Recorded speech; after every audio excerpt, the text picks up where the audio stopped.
அளவற்ற அருளாளனும் நிகரற்ற அன்புடனுமாகிய எல்லாம் அல்லாஹ்வின் திருநாமத்தில் ஆரம்பம் செய்கிறார். அஸ்ஸலாமு அலைக்கும் வரஹ்மத்துல்லாஹி வபரகாத்துஹு.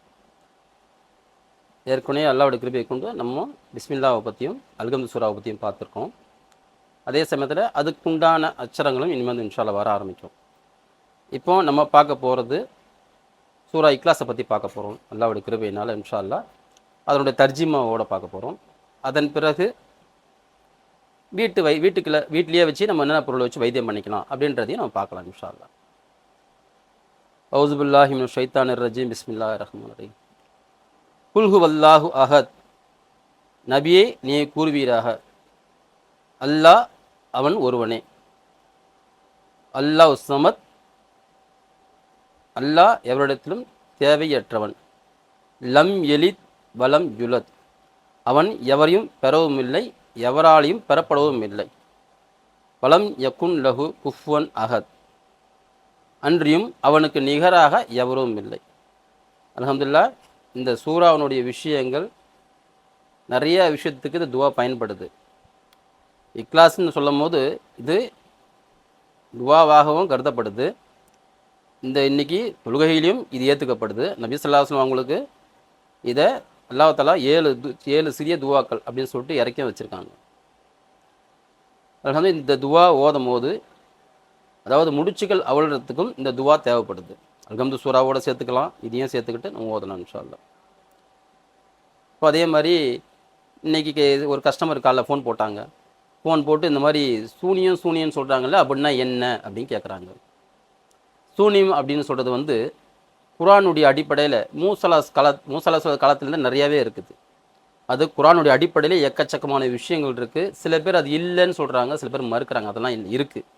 கண்ணுக்கு தெரியாத விஷயங்கள், நல்லது கெட்டது ரெண்டுமே இருக்குது. நல்லதை பார்க்குறோம், கெட்டதை பார்க்க முடியாது. அது மனிதனையே எடுத்துக்கலாம் நம்ம பொதுவாகவே. ஏன்னா ஒரு மனிதனுடைய உடம்புக்குள்ளேயே சைத்தான் இருக்கான்னு அல்லாவே குர்ஆனில் சொல்லும் போது இல்லைன்னு நம்ம சொல்ல முடியாது இல்லைங்களா? அப்படி இருக்கும்போது இருக்குது, இல்லாமல் எதுவுமே கிடையாது. புரியுதுங்களா? அதனால் சூனியம் அப்படின்னு சொல்லும் போது ஒரு வீட்டில் சூனியம் இருக்குன்னா இதை 3 வகையாக பிரிக்கிறாங்க. நம்ம இதில் அது இந்த அளவுலாம் எதுவும் சொல்ல மாட்டாங்க. ஆனால் இஸ்லாத்தினோட அடிப்படையில் இது எப்படி அப்படின்னு கேட்டிங்கன்னா, சூனியம் அதாவது ஏவல் பில்லி சூனியம்னு சொல்லுவாங்க. இதே கேரளாவில் அதிகமாக செஞ்சிட்ருக்கிறாங்க. அந்த காலத்துலேருந்தே இது இருக்குது, இல்லாமலாம் கிடையாது. ஏன்னா ஒவ்வொரு நபிமார்களுக்கும் ஒவ்வொரு விஷயங்களும் அல்லாஹ் தஆலா ஒவ்வொரு கராமத் கொடுத்தான். நம்ம நபி ஸல்லல்லாஹு அலைஹி வஸல்லம் அவங்களுக்கு அல்ஹம்துலில்லாஹ் அவங்களுக்கும் அந்த மாதிரி வச்சுருக்காங்கன்னு சொல்லிட்டு குர்ஆனுடைய அடிப்படையில் இருக்குது. வானவர் மூலியமாக அவங்க பேசுறதை வச்சு எடுத்தாங்கன்னு குர்ஆனுடைய அடிப்படையில் ஹதீஸில் இருக்குது அப்படின்னு நம்ம ஏற்றுக்கலாம். இது வச்சா என்ன ஆகும் அப்படின்போது, அதாவது சூனியம் அப்படின்றது எப்படின்னு கேட்டிங்கன்னா, ஒருத்தர் நல்லா இருக்கார், அவருடைய வாழ்வாதாரம் கெட்டு போகிறதுக்கும், அவர் குடும்பம் நெருக்கதியாக நிற்கிறதுக்கும், அதே சமயத்தில் அவங்களுடைய பொருள் சிதறதுக்கும், அதாவது நகை வச்சுருப்பாங்க, அதெல்லாம் வந்து அடமானத்துக்கு போயிடும், வீட்டில் ஒரு நிம்மதி இருக்காது, சாப்பாடே செஞ்சாலும் சாப்பிடக்கூட நிம்மதியாக இருக்காது. இந்த மாதிரி விஷயங்கள் சூனியம் போது அவங்களுடைய பொருள், தலைமுடி, காலடி மண்ணெலாம் வச்சு அவங்களுக்கே தெரியாமல் அவங்க வீட்டில் எதனாச்சும் செஞ்சு புதைச்சி வைக்கிறது தான் சூனியம். இதை 3 மண்டலம், ஒரு மண்டலம்ன்றது 48 நாள், அந்த மாதிரி 3 மண்டலம் வச்சு ஓதி செஞ்சாங்க அப்படின்னா அந்த வீட்டையே விற்றுட்டு அந்த வீடே வேண்டான்னு போயிடுவாங்க. அந்த வீட்டில் இருந்தால் அவங்க நல்லா இருக்க மாட்டாங்க. அதே வெளியே வேணால் வாடகை பேர் தான் நிம்மதியாக இருப்பாங்க. இந்த மாதிரி செய்கிறது தான் சூனியம். ஏவல் அப்படின்ற போது இறந்து போகிற ஆன்மா, அதாவது அமாவாசையில் இறந்து போகிற ஆன்மா, இது தமிழ் ஆளுங்க முக்கால்வாசி அதிகமாக செஞ்சிட்ருக்காங்க. நம்மளுடைய அடிப்படையில், இஸ்லாத்தினுடைய அடிப்படையில் இது இருக்குது அப்படின்னு கேட்கும்போது, இந்த மாதிரி விஷயங்கள் சொல்லும் போது எங்கன்னா இறந்து கிடக்கிறது ஒரு உடம்புல ஏறுது அப்படின்னும் போது இது ஏவல் சொல்லுவாங்க. ஆனால் நம்ம தெளிவாக சொல்லணும் அப்படின்னு கேட்டிங்கன்னா, ஒரு லவ் ஃபெயிலில் இறந்து போகிறது, இல்லை கரண்ட்டில் அடிப்படை இறந்து போகிறது, அவங்களுடைய அதாவது அவங்களுடைய தீராத ஆசைகள், அந்த மாதிரி அவங்களால அது முடியாமல் இறந்து போகும்போது அந்த ஆன்மா சாந்தி அடையாது. பொதுவாகவே இயற்கையான மரணம் ஒன்று இருக்குது. இந்த மாதிரி அடிப்பட்ட மரணத்தை அல்லாஹ் தஆலா அதனுடைய மரணம் தருவாய் முடிவு வரைக்கும் அல்லாஹ் தஆலா கபூரில் அடக்கம் சேர்க்க மாட்டான்னு சொல்லிட்டு சொல்கிறாங்க.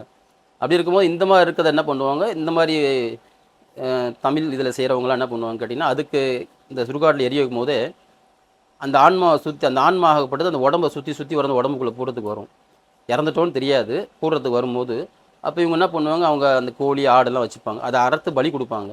அந்த சமயத்தில் அந்த ரத்தத்தை குடிக்க வரும்போது அதை பிடிச்சி அதை வச்சு அடுத்தவங்க வீட்டில் மாதிரி ஏவல் பண்ணுறது கொட்டது செய்வாங்க. ஒரு குடும்பத்தை நாசம் பண்ணுறதுக்கு கூட்டத்துக்கு, ஒரு நல்லா இருக்கிற பையன் மேலே இந்த மாதிரி நீ போய் இருந்து அந்த பையனுடைய வாழ்க்கையை கெடுக்கணும்னு சொல்லிட்டு பண்ணுவாங்க. இது ஏவல். பில்லி அப்படின்னும் போது நம்ம வந்து பில்லின்னா பூனைன்னு சொல்லுவோம்.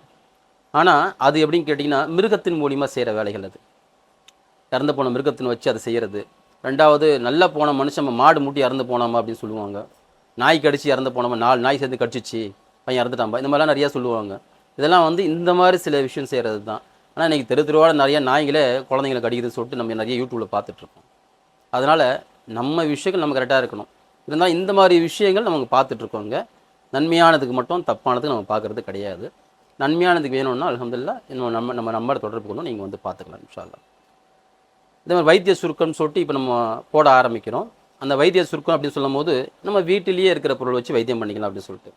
சாதாரணமாகவே நம்ம உடம்பு நல்லா இருக்கணும், உடம்பு ரத்த சோகை வரக்கூடாது, உடம்பு நல்லா துருன்னு இருக்கணும்.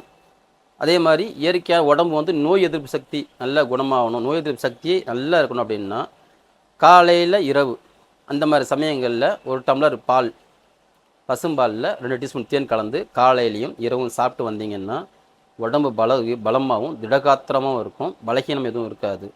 ஏன்னா தேனுக்கு இயற்கையாகவே எக்கச்சக்கமான விஷயங்கள் நம்ம சொல்லியிருக்கோம். குர்ஆனுடைய அடிப்படை நபி ஸல்லல்லாஹு அலைஹி வஸல்லம் நிறைய விஷயம் சொல்லியிருக்காங்க.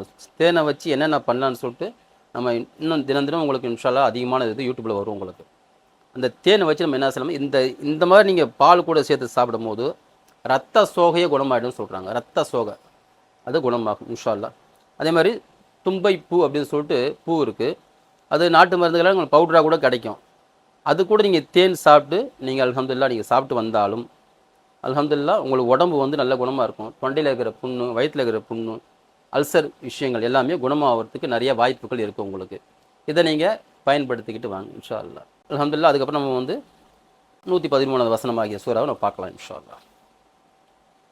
குல் அவுஸு பிரபில் ஃபலக், நபியே நீர் கூறுவீராக, அதிகாலையின் இறைவனிடத்தில் நான் காவல் தேடுகிறேன். மின்ஷரி மா ஹலக், அவன் படைத்தவற்றின் தீங்கை விட்டும். மின்ஷரின் காசிகின் இஸா வஹப், இருள் பரவும் போது ஏற்படும் தீங்கை விட்டும். மமன் ஷரி நஃபதத்தி ஃபில் உஹத், இன்னும் முடிச்சுகளில் மந்திரித்து ஊதும் பெண்களின் தீங்கை விட்டும். மமன் ஷரி ஆசிதன் இஸா அசத், பொறாமைக்காரர்கள் பொறாமை கொள்ளும் போது உண்டாகும் தீங்கை விட்டும் இறைவனிடம் நான் பாதுகாவல் தேடுகிறேன் அப்படின்னு சொல்லிட்டு இந்த இதில் சூரத்தில் வருது. அதாவது அல்லாஹ் தஆலா நபி ஸல்லல்லாஹு அலைஹி வஸல்லம் அவங்களுக்கு இந்த சூறாவை இது பண்ணால் இறக்கி கொடுத்தாங்க. பெண்கள் அதாவது என்ன சொல்கிறாங்கன்னா, பொறாமை கொள்ளும், பொறாமைன்றது நிறையா அப்போத்துலேருந்தே இருக்குது. உலகமாக எல்லாம் படைக்கும் போதே சைத்தனால தான் இந்த பொறாமை. ஏன்னா ஆதம் அலைஹிஸ்ஸலாத்துக்கு சஜிதா பண்ணு அல்லாஹ் சொல்லும் போது என்னை நெருப்பால் படைச்சிருக்க, அவனை களிமண்ணால் படைச்சிருக்கேன்னு சொல்லிட்டு ஆரம்பிச்சது தான் அந்த போராமை அப்படின்றது. அந்த போராமை உலகம் அழிவரெல்லாம் இருக்குன்னு நல்லா சொல்லிட்டான், அது மாறாது. அந்த மாதிரி போராமைன்றது இன்னும் இருந்துகிட்ருக்கு. பெண்கள் முடிச்சு ஊதும் பெண்கள், அதாவது முடிச்சு போட்டு ஊதும் பெண்கள்னு சொல்லும் போது கலவரம், அதாவது இங்கே அங்கே கலவரம் தூண்டி விட பெண்கள் இருக்க தான் செய்கிறாங்க. மாப்பிள்ளை ஒரு மாதிரி பேசுவாங்க, மாமிட்ட ஒரு மாதிரி பேசுவாங்க. அந்த மாதிரி விஷயங்களுக்கு இதை நம்ம எடுத்துக்கலாம். அது இல்லாமல் வந்து இது நிறைய விஷயங்கள் இதில் இருக்குது. குல் ஹவுஸ் பிரபில் ஃபலக் அப்படின்னு சொல்லும் போது அதை நம்ம சரியான முறையில் இது பண்ணணும். இந்த துவாக்கள் எல்லாமே இன்ஷா அல்லாஹ் அல்லாஹ் இதுக்கு உண்டான அச்சரத்தோடு உங்களுக்கு வரும், பார்த்துக்கலாம் நீங்கள். அதே போல் இந்த துவாக்களை வச்சு என்ன பண்ணலாம், குல்லௌஸ் பிரபின்னாஸ் குல்லௌஸ் பிரபில் ஃபலக் வச்சு நம்ம என்ன பண்ணலாம் அப்படின்னு கேட்கும்போது, இது 2 துவாவையும் குல்லௌஸ் பிரபின்னாஸ் குல்லௌஸ் பிரபில் ஃபலக் காலைல 100 முறை, அதே மாதிரி மகரிப் 100 முறை நீங்கள் தொடர்ந்து நீங்களே ஒரு தண்ணியிலையோ ஒரு உப்புலையோ தண்ணியில் நீங்கள் குடிக்கிற தண்ணியில் ஓதி வச்சு நீங்களே அல்ஹம்துலில்லாஹ் ஊதி அதை தினம் அல்ஹம்துலில்லாஹ் நீங்கள் தண்ணி நீங்கள் குடிச்சிட்டு வந்த போதும் உங்கள் உடம்பு ஃபுல்லாக ஊதிக்கிட்டாலோ அல்ஹம்துலில்லாஹ் விஷயங்கள், அதாவது கண்டிஸ்டி விஷயங்கள் சரி, இப்போ சூனியம் அப்படின்றது நான் இப்போ தான் பேசியிருந்தேன், அது இருக்குது, இல்லாமலாம் ஒன்றும் கிடையாது. கண்ணுக்கு தெரியாத விஷயங்கள் அல்லாஹ்வுடைய படைப்பு இருக்க தான் செய்யுது. காரணம் அந்த காலத்தில் அரபு நாட்டிலேயே வந்து ஜின்னாத்துகள் இருக்குது, அது மனித ரூபத்துலேயும் வரும், பாம்பு ரூபத்துலேயும் இருக்குது. அரபு நாட்டில் பாம்பு அடிக்கக்கூடாது, ஆனால் இந்த மாதிரி தென்னகத்தில் பாம்பு அடிக்கல நபி ஸல்லல்லாஹு அலைஹி வஸல்லம் சொல்லியிருக்காங்கன்னு சொல்லிட்டு அதிசே இருக்குது.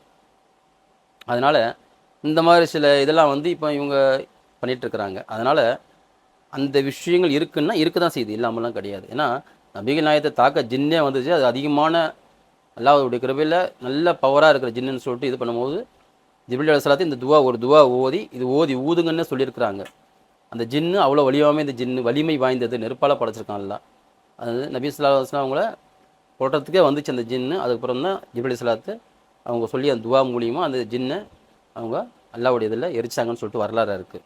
அதனால் குர்ஆனுடைய அடிப்படையில் அல்லாஹ் தஆலா நமக்கு ஒவ்வொரு நபிமார்களுக்கும் ஒவ்வொரு விஷயத்தை கொடுத்தான்னு சொல்லும் போது நமக்கு நீ நபி ஸல்லல்லாஹு அலைஹி வஸல்லம் அவங்க மூலிமா குர்ஆன் இருக்குது. அதனால் இந்த இதை வச்சு நம்ம ஏவல் விஷயங்களும் சரி, நிறைய சைத்தானுடைய அசரீரான விஷயமும் சரி செய்ய முடியும் அப்படின்றதுக்கு இது உதாரணம். அஸ்ஸலாமு அலைக்கும் வரஹ்மத்துல்லாஹி வபரகாத்துஹு.